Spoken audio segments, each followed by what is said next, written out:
Hello, good afternoon, everyone. This is Karol Wiczyński from the Multicultural Center of Krakow. I'm here with my four wonderful guests, but one of them is not visible yet, but she will join us in a second. This is our first special meeting. We are planning to have like every 2 or 3 weeks.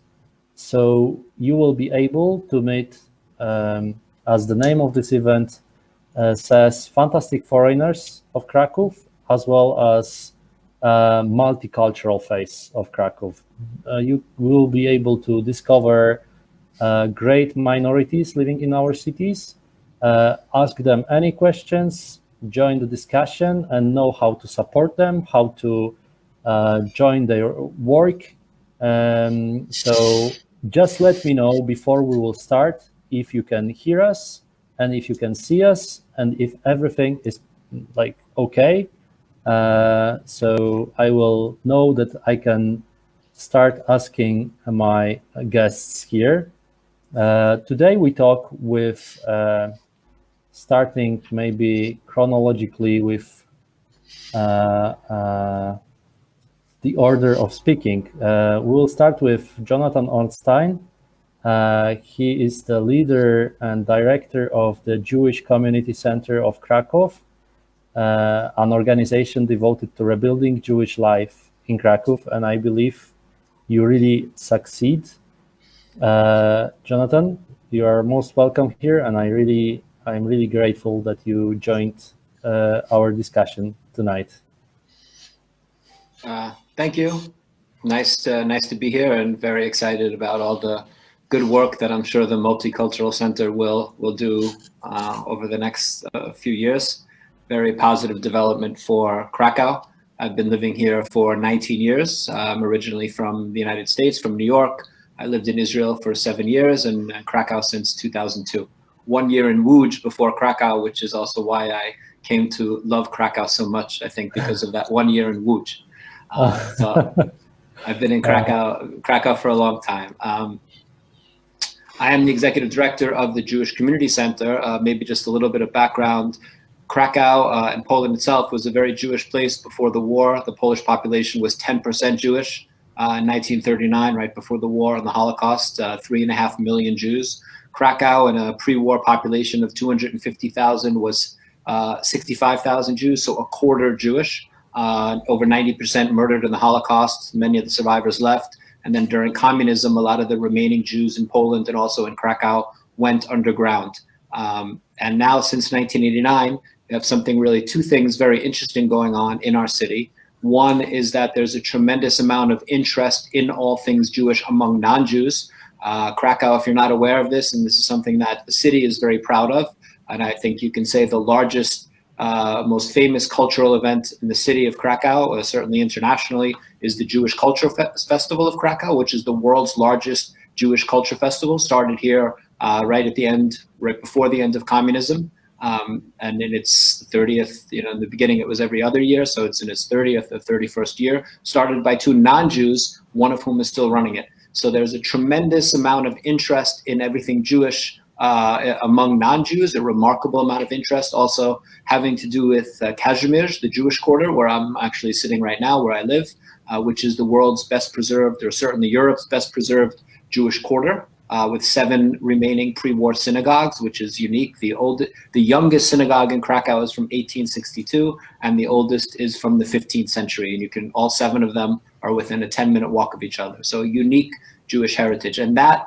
one aspect, this interest in everything Jewish because of a very important, very proud Jewish history of the city, sort of has led to this second part, which is where the JCC is mostly involved, which is young people, the children and grandchildren of Polish Jews, Polish Jewish Holocaust survivors, the ones who stayed here, who didn't leave after the war, who stayed during communism and went underground, are now finding out they're Jewish, and we are trying to bring them back and show them a path toward their Jewish background. So a young Pole finds out that they have some Jewish roots, and we show them that being Jewish is also part of their heritage, and we are trying to give them that option of reconnecting to something that was taken away because of the Holocaust and because of communism. So our center, our Jewish Community Center, is right in the middle of Kazimierz on Miodowa Street. It's a very colorful, optimistic, very open, fun place.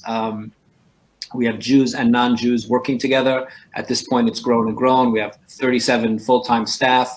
And what's really interesting is that we have 70 non-Jewish volunteers. So if you walk in our building in the reception, it's a young Polish non-Jew. And if you come for a Shabbat dinner, which we do every week, it's generally non-Jews who are helping. So it's Jews and non-Jews working together to help rebuild Jewish life in a city that has a tremendously important Jewish history. We also have many Jewish visitors come to our city, not only because, but also because we are very close to Auschwitz. We are an hour's drive from Auschwitz, so we have a lot of visitors. And what we are trying at the JCC, at the Jewish Community Center, to show them is that Poland is not only a place of Jewish tragedy, that from a Jewish point of view, there's a history here, there's a tragic history with the Holocaust, of course, and then there's a very positive present day and a bright future with Jews and non-Jews working together to rebuild Jewish life.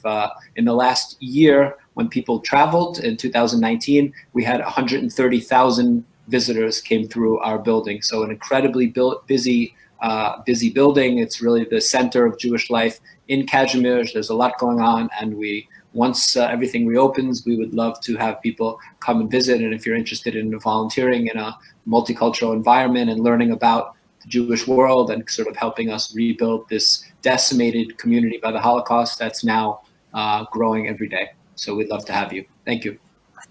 Oh, thanks, Jonathan. I am one of many people who are waiting for the pandemic to end and to join you as soon as possible in JCC. There are many comments, so I greet you all, and there are even people from Wielkopolska I can see saying good evening to us. And Marysia, nice to see you all. And Tatiana, such a great idea. Thank you. Good to listen to such stories.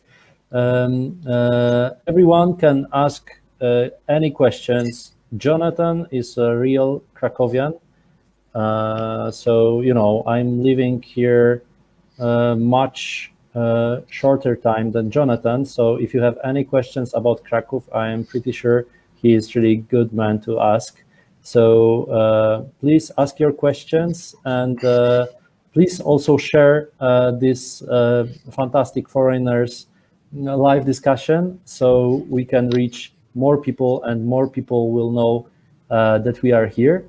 And now I will drop off the screen because we have two amazing people from Dobra Wola Foundation, which means Goodwill Foundation, which operates in the field of non-formal education for equality, intercultural activities related to the development of civil society, oral history, and social theater. But we also invited Dobra Wola Foundation to tonight's conversation because on the 8th of April, we celebrated International Romani Day. And I believe there are some connections. So I welcome Alina Doboszewska and Monika Szewczyk, who are going to talk about their work and about their life in Krakow. Thank you.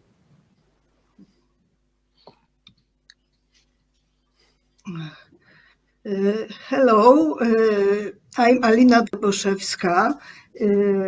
Nice to meet you, although it's a pity that we can only meet online.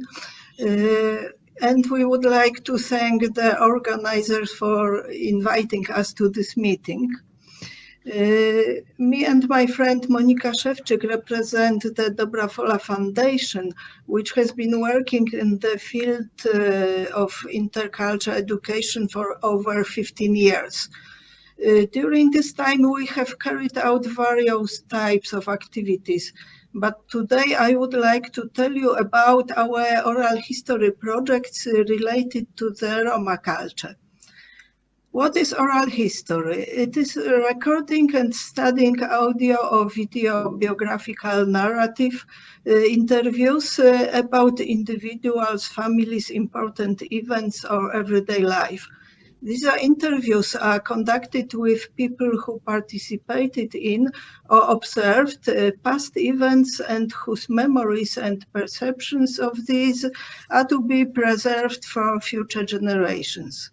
The results of oral history projects are often disseminated in the form of documentaries. In Romani culture, different branches of traditional crafts and professions, such as boiler making, ironware, woodwork, basket weaving, playing music, have existed throughout the ages. In Poland, they are now in decline. Handcrafts have always represented an essential element of cultures of East Central Europe's Romani groups, both migratory and leading a sedentary lifestyle. A relocation of Romanis came from looking for trades areas. Due to the development of modern industry, the demand for handcrafts has dwindled. As a result, the traditional crafts and professions decline rapidly. Another reason for this extinction is the inflow of various cheap industrial products. Changes in lifestyle have caused a decline in interest in continuing some occupations. Now is the last chance to capture the elements of the dying culture, especially since the Romani didn't have a written tradition, so oral testimony is the only way to preserve the memory of their traditional life. In the Central Europe societies, a negative and stereotypical Romanist image dominated and preserves. The stereotypical view involves features like avoiding work, robberies, beggary, and fraud. It is highly enhanced and replicated by the mass media. In the pursuit of a sensation, they overly expose blameful behaviors and at the same time stigmatize this ethnic minority.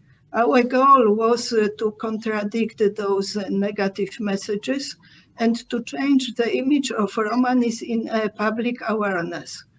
We wanted to show the life of Roma people in the context of their everyday work and the professions they have always worked. We worked with Roma living in Poland and Slovakia, as well as with those who came to Poland from Romania.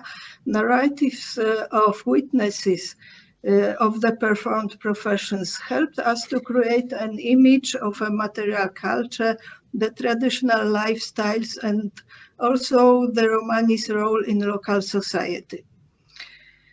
The results of our three projects were two documentary films, Romane Butia, it means in Romani language, Romani professions. The second film was They Were Blacksmiths, They Were. We made also the book Directly from the Pot, Culinary Traditions of the Romani. And the exhibition, the Romani Blacksmiths in Spisz. Spisz is a region in the Carpathian Mountains. The exhibition was made at the Tatra Museum in Zakopane.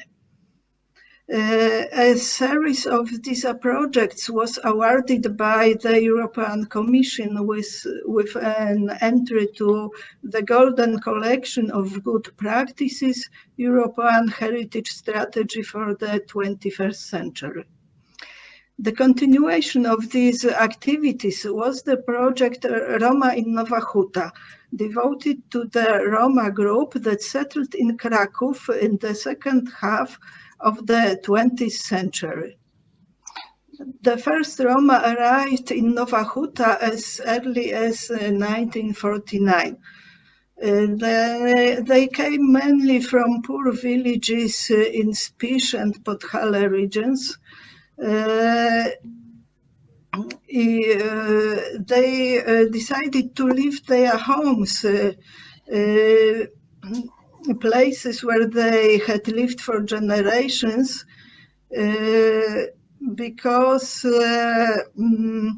they were prompted to do so by poverty caused by the lack of work in the villages.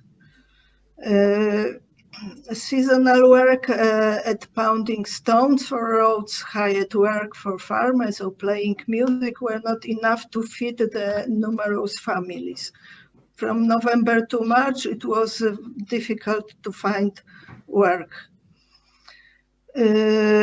Most often the Roma received payment in kind for their work. At that time, villages were poor and farmers didn't have a lot of money. Then Roma decided to migrate because of economic factors, a decision they made on their own and not because of any external pressure. Because in the 40s and 50s, the new district of Krakow, Nowa Huta, were built. The Roma saw in the work of building the city a real chance for themselves to improve their livelihood. The majority of Roma arriving in Nowa Huta had no basic education. Some could not write or read. Due to the lack of education and documented expertise from the very beginning of their arrival in Nowa Huta, the Roma worked at the heaviest earthworks.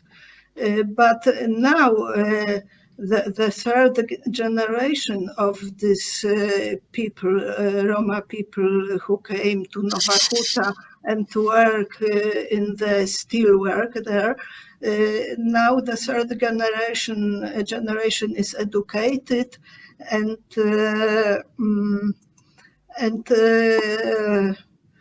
how to say, they could work in also in another professions.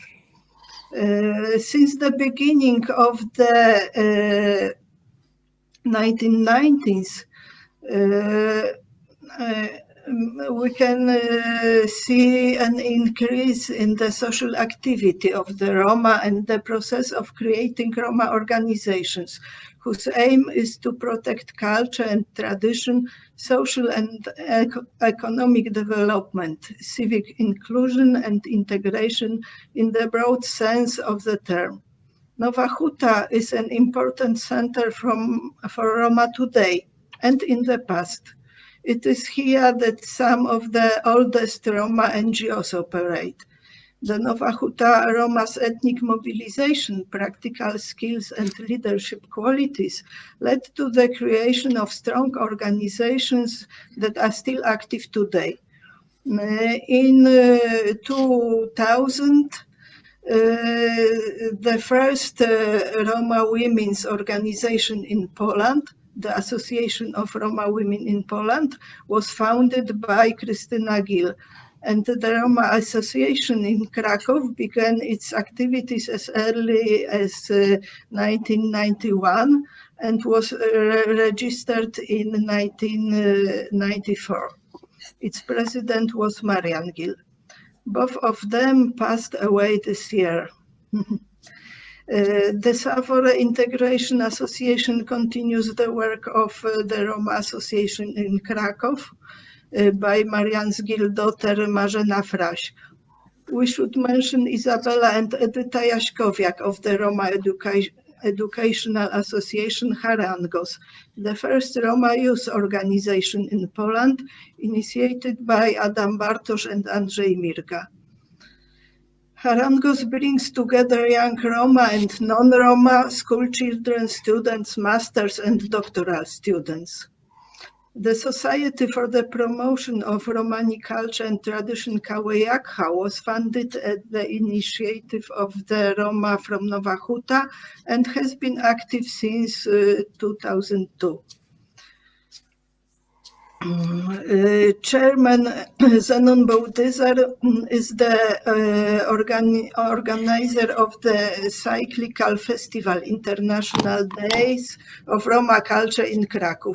This event is organized by the Society in cooperation with numerous partners since 2012.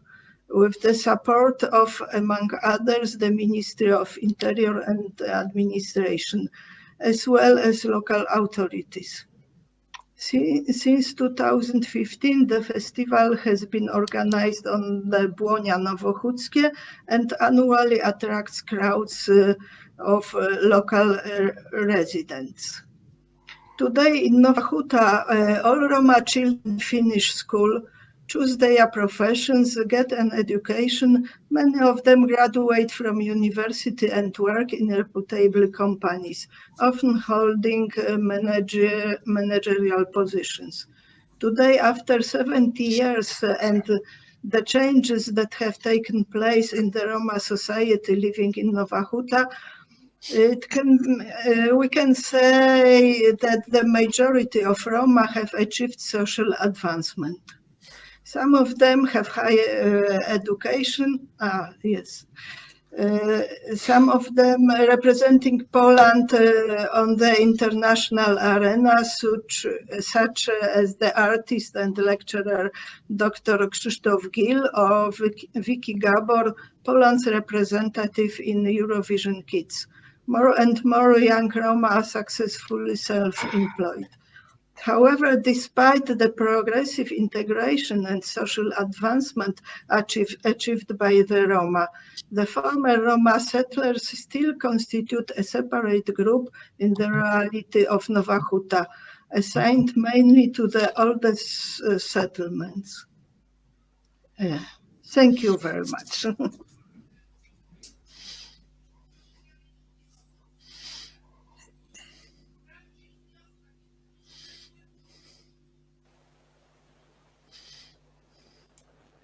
Thank you, Alina, for this short lecture. And because we are almost out of time, I will jump to David McGeer, a legend of Krakow expats and Krakow expats social media community, let's say.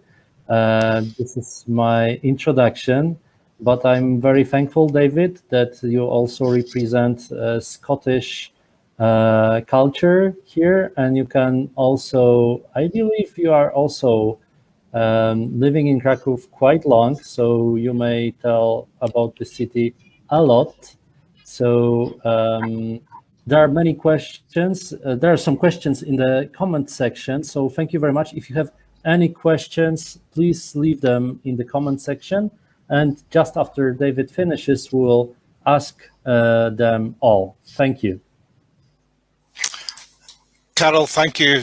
I'd like to repeat a thanks for the invitation and as well echo what's been said about the huge expectations and the anticipation of the Multicultural Centre and the information point. I think that it's heading in a great direction and it's fantastic what you have achieved so far. I'll try to be quick, I'll try to be short. Anyone who knows me and has heard me speak knows that I am normally neither of these things, so I'll do my best to speak in the time that we have. What am I? You mentioned a couple of things there. I think I've heard the term community builder. I don't like that. I didn't build the community. It's always been a community. Social entrepreneur. I'm not an entrepreneur.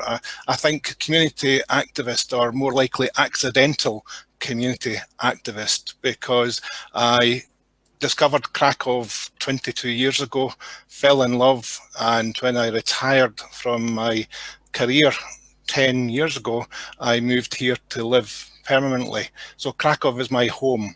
And that's really the basis of everything that I do. I've made it my home.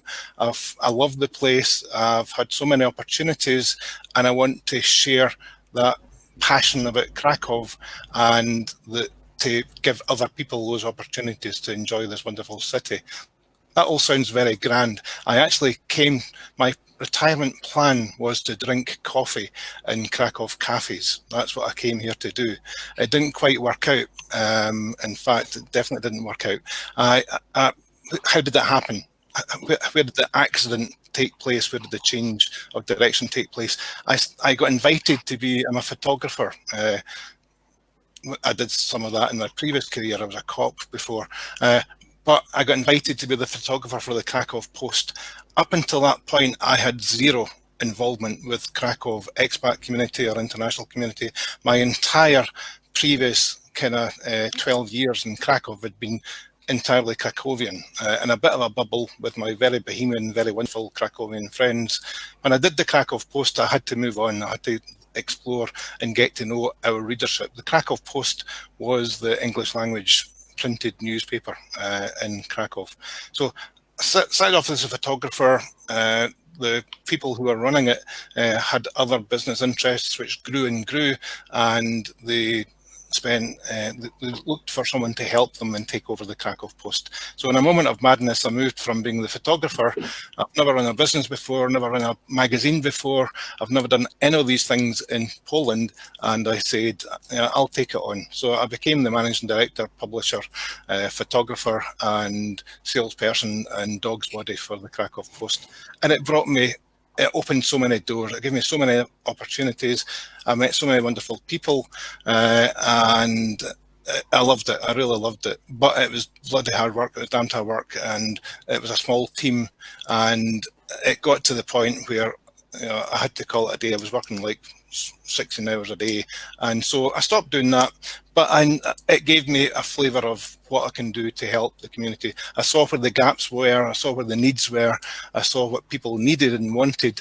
And basically I set out, if I was looking for something, a photography group or a family group or a group for pet owners, it wasn't there, so I created it. I've got about 15 groups now, on social media mainly, but also real life. I do photography meetups, we do Krakowian expat and friends, and the friends part is important because it's not only for expats, it's for anyone's welcome. Expats, repats, local people passing through. So we have a real life. My point is, it's not just social media, it's real life as well. Because a lot of it was based in social media, it has its limitations. Social media is not designed, it's, as the name suggests, it's for social communication. It's not really designed to help and support and give valid information to people. So I created a website, Krakow Expats Directory, because the main Krakow Expats Facebook group has about 34,000 members. And it's like any community. And amongst that number are a lot of wonderful people, a lot of people who need help, a lot of people who are offering help and support, but also a fair amount of negativity. It is a bit of a poison chalice at times when you've got all of this good stuff and then it disappears in this flood of negativity, trolling, and sometimes trivia. So I created the website to fill the gaps, to do what social media can't do. It's called Krakow Expats Directory. It's krakowexpats.pl, and it was designed to be a one-stop shop for foreigners in Krakow to get. This was in the days before I'd far to Krakow, in the days before the Information Point and Multicultural Centre. So it's designed to help and support people, give them information about events, about the community, about Polish life, not just foreigners' life, to integrate the cultures and the communities, which is important to me. So I do that, and I'll come back to that in a minute, because that's one of my appeals, is for some help with that. Also, because of that, and because of I do a YouTube channel called Krakow TV, which is meant to be a kind of community TV station for people to tell their stories, for me to tell people's stories, to cover events, to get interesting people, interesting characters, interesting stories, and document it. I was a detective, so my wife always tells me that I'm not an arty filmmaker, I'm more a factual filmmaker. And I still enjoy doing that, but COVID has put paid to doing much with that actively. So I've got Krakow Expats Directory, Krakow TV. Perhaps because of that involvement and my network of other community groups, I got invited to speak at an Otwarty Krakow, Open Krakow conference. Now, what Otwarty Krakow is, how much time do I have left? How much time? You can have like 2 minutes more. Okay, right. What Otwarty Krakow is the city of Krakow have realised the contribution of foreigners to the community of Krakow. It has been the case for centuries. It's always, Krakow's been built and has thrived and existed partly because of foreigners, different cultures. Otwarty Krakow is formalising that. It's giving a platform and a voice for foreigners in Krakow to show how they contribute and participate in community life and city life, and also for the city to open Krakow and make Krakow more open for foreigners. In that respect, we've got a bit of a way to go, because I've been doing it now for about 5 years, and progress has been as slow as it often is when you're dealing with local government and different restrictions and processes. But the point is, the foundation is there and we're building on that. And so Otwarty Krakow is highly recommended. I think that we need to tell more people about Otwarty Krakow, and it's important because this call is taking place today because of the Multicultural Centre, which is which is being delivered by, or it was one of the aims of Otwarty Krakow was to have the centre. It's actually being delivered by the team who have organised the call tonight, but it's part of the concept of Otwarty Krakow. So we're making progress at last, in my opinion. Finally, I do other things. I love Krakow. It's my home. I call myself a Scottish Krakowian or a new Krakowian. I'm not so keen on the term. That just happens to be widely recognised, and there's often always a debate about migrant or expat or immigrant or whatever. But you asked, one of the reasons that you asked us to take part in this is to talk about what we do, but also where we need help. All of these things that I talked about, I do on my own. I don't have a team behind me. I have no funding. So it's all funded by me. It's all run by me.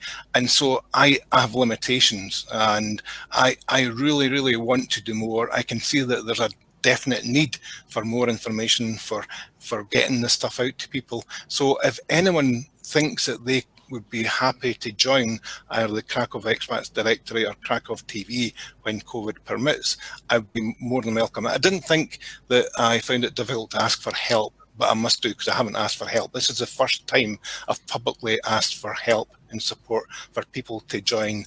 And, I've kind of reached my limit of what I can do. I think there's a lot more that we can do. And if people can join in, we can do it together. But I think it's wonderful that we have, even in this call tonight, such a great cross-section of the multicultural society and community, which is Krakow. And we all could list another 20 people who are doing as much, if not more, than we are. So I think that should be celebrated, not feared, in the community and in the country. Thank you. Thank you, David. And I highly recommend to respond to David's appeal for help.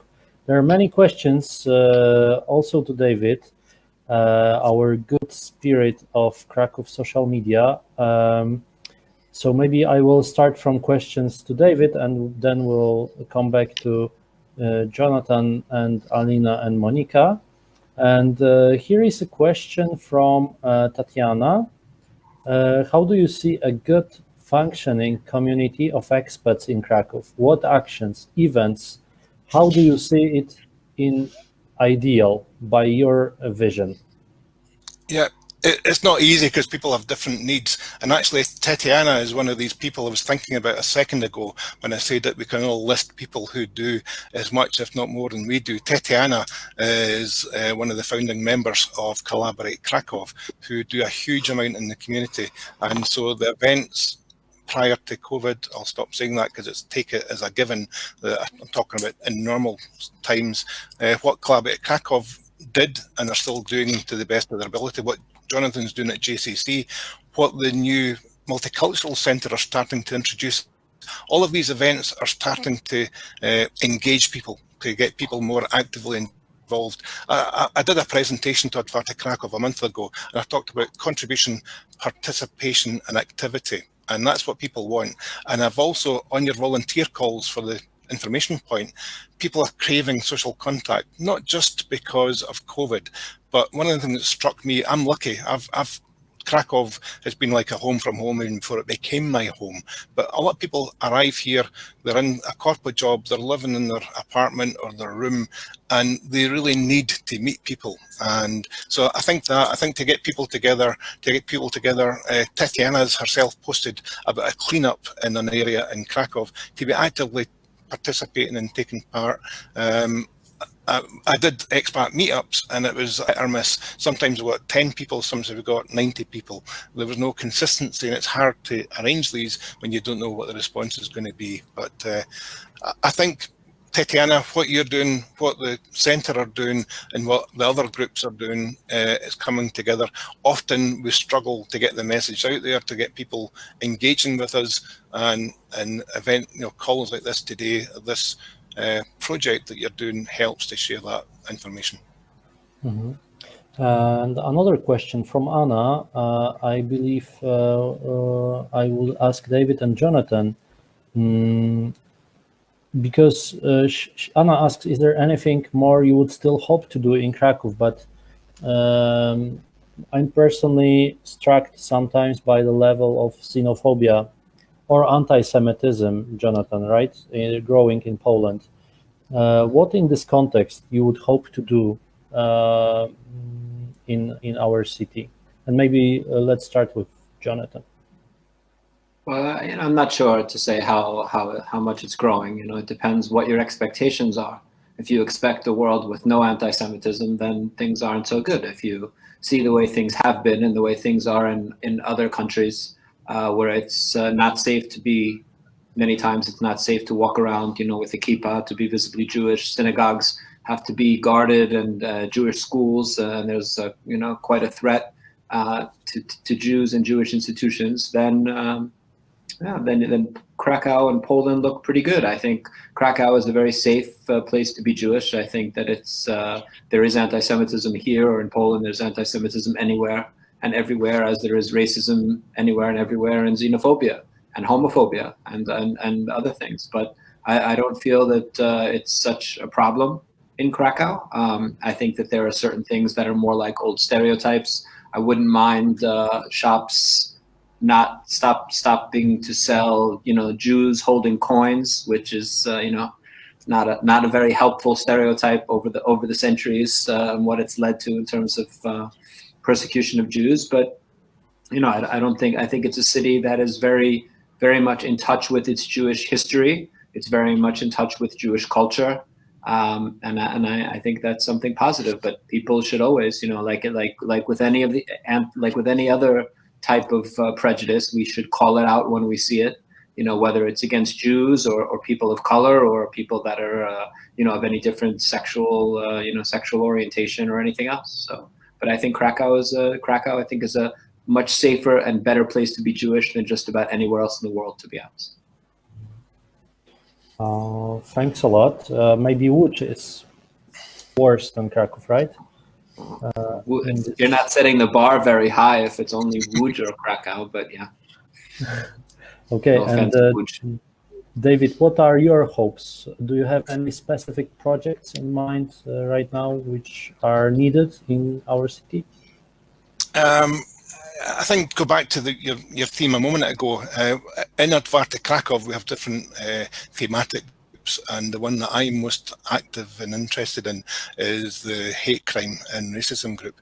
It isn't a huge problem here in Poland, but it's a problem, and it also, the problem goes back to the very root, because people just say it's not a problem because it's underreported. It's not reported to the police and it's not recorded. And I've had meetings with the police and they recognise that. on a one-to-one basis, but when you go to the authority, it's difficult. So there is one of the members of our Otwarty Krakow implementation team is now started a project where we're going to try to actively combat that to make things better. During the Euro Championships, European Football Championships, the government put a website up saying racism, see it, report it, or whatever the catchphrase was. At the end of the Euros, they took it down. The funding stopped. They didn't just leave it up there as a kind of static site. The site went down. So the government and authorities are not doing enough. And this is what I would like to improve most, is to make people feel confident that they can go to the authorities, they know what to expect, it'll be dealt with, and if it's not dealt with, it'll be explained to them why, instead of being afraid to go or being chased away. It's happened to me, not in a racism case, but in a physical assault. And even I was a cop for 32 years. I thought I knew what to expect. I thought I knew how to deal with these things. And even I was shocked. So I can see how people who are minorities have problems. What are my projects? I think we all just want to get back to normal and start to get together and build on what we all have. And what we've realized is important over this last 12, 13 months. One of the things that interests me is just, I'm always happy. I get contacted a lot to help people, and my main thing is I'm more than happy to help people who are helping people. And my catchphrase when I speak to the city or Otwarty Krakow is, we want to help you to help us. And really that's it. It's just supporting each other, guys, because we're all in the same boat. We all are part of the same community, and we can make it better together. That sounds like a cliche, but it's true. Yeah, but it's important and it's true. And there is a short question from Eric to both of you. Have any of you been vaccinated as foreigners? 6 or 7 hours ago. This afternoon, I got my first vaccination. So it went very smoothly. And before I'd even left the vaccination centre, I had an SMS telling me about my next appointment. So it's very topical. Somebody must know that I got vaccinated today, or they wouldn't. That's a strange question to ask. But yeah, I was very lucky and got done today. So I hope you'll. I was vaccinated, both shots. Great. So yeah, thank you very much. And this is the last time you can ask the question, because we are almost done with today's conversation. But we also have a comment from Eugenia, which she wrote that I love the Museum of Roma Culture in Tarnów. They have amazing collection of carriages, horse carriages there. Do you have any links with them somehow? Maybe some mutual projects on sharing the oral history? This is a question from Eugenia. Eugenia, you should look for Dobra Wola, Fundacja Dobra Wola. We will answer to your comment and provide you with the link to the website of Dobrevola Foundation on Facebook, so you can contact them. But maybe Alina, you can tell us about your links to museum in Tarnów, and we will also. Monica provided us with the link to Museum of Tarnów and this specific exhibition of Roma culture. We'll also provide it in the comment section. Yes, I don't know if you see the link. Yes, and I can put the link. I don't know why I can't put the link to our. I will do it, Alina. You can answer the question, and I will provide the links. Yeah. You can on the website of our project Romowie w Nowej Hucie, you can see a lot of information, but the problem is that this website is not finished yet, but during maybe 2 weeks all information will be on the site, and we plan also to put their information in English language. Then everybody could see it on this website. Great. Thank you very much. I believe there are no more questions. Magdalena, I watched movies on YouTube from Dobra Wola Foundation. Very interesting. I wonder about your new projects. What do you plan? What we are planning about it's a question about Roma projects or everything. I believe that she is rather asking about Roma projects. We plan to continue our Roma projects. Our plan is to make a project about Roma in Podkarpacie region and connecting with, how to say it, with Łemkos minority who lived in Podkarpacie region before Akcja Wisła. And they were resettled to the west of Poland, and the Romani society migrated with them together. And we would like to find connections between Łemkos society and Roma society, and how they feel in the Polish society, how to say, why they migrated together. But no, I can't say a lot about it because we are on the beginning of this project.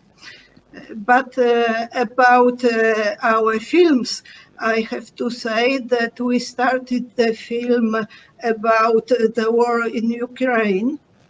And now you can see this film in Polish and Ukrainian version on our YouTube channel. But we plan in 2 weeks make also the English version of this film. Then in 2 weeks on Dobra Wola YouTube channel you will find it. Thank you, Alina. It seems there are no more comments, so thank you very much for this discussion. I can invite everyone for the next Fantastic Foreigners Q&A and presentation on 22nd of April. I cannot right now confirm who will be the guests, but for sure this will be fantastic people. Alina, Monica, Jonathan, and David, thank you very much for accepting the invitation for this first conversation. And yeah, let's make Krakow more open again, I would say. Yeah. Yeah, so good night. And maybe one final question to put in the thing. I'm curious, do people think that Krakow is open? It's a question that I asked before the conference, but it might be a question to throw into the event on social media there. Just curious in people's comments if they think that Krakow today is open. But yeah, otherwise, pardon me for interrupting in your conclusion there, but I meant to include that in my discussion. I hope, because I can see that people, because I said goodbye, so people are just leaving, but if you are still listening to us, you can leave your opinion about it. We are very interested, and maybe especially if you are not from Krakow. So please leave your opinion in the comment, and we can start. David, I will remember about it on 22nd of April. I'm just putting my note here, so I will ask this question at the beginning. is Krakow open? Marysia, but she's coordinator of Center of Multicultural Center. She says, we hope it is. I remember, I can finish this conversation by telling the story of Solidarity Evening with the Muslim community of Krakow. We organized after the Christchurch attacks in the city hall. And I remember Mateusz Płoskonka, who is a leader of this Open Krakow program. He's an important official of the city of Krakow. And I remember his story that he, even if the Krakow will not be open, it will still be an important sign in this official sign of the city of Krakow, which presents an open gate. And I'm always telling this story to my friends who are newcomers, even if they are coming from different parts of Poland. I'm always saying Krakow has open gates in their, in its like official symbol, coat of arms, right? So yeah. So that would be my answer. Yeah, and there are no more comments. So David, I hope you are not disappointed. But if you want, if you can, please leave David. Please leave your comment for David, so he won't be sad. And remember, you can join volunteers in JCC, in Krakow Expats, and in Dobrevola Foundation. Thank you very much one more time, and yeah, have a great next part of the weekend. Thank you very much. Thank you. Get going. Bye. Good night. Thank you very much. Good night.